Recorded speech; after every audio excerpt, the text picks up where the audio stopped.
Hingu बदहजमी gas आदि पेट समस्या दूर करिबारे साहाय्य करिपारे। एहा डाइजेस्टिव एंजाइम उत्पादन बढ़ाई हजम प्रक्रिया उन्नत करे।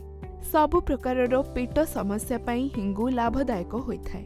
एथिरे थिबा आंटी इन्फ्लेमेटरी गुण पेट जंत्रणा, पेटरे संक्रमण और जॉइंट पेन दूर करिबारे उपयोगी। हिंगु स्किन एलर्जी, दाग चिन्ह, आखितल कला दाग दूर करिपारे। एहा सह फाइन लाइन श्रिंकल्स और बयस जनित दाग मध्य कम करिबारे साहाय्य करे। एहा शरीर रे रक्त संचालन बढ़ाइबारे साहाय्य करे। हिंगुर आंटी इन्फ्लेमेटरी, एंटीवायरल और एंटीबैक्टेरियल गुण आस्थमा, ब्रोंकाइटिस, सुखिला काश भली समस्यारू आराम दिए।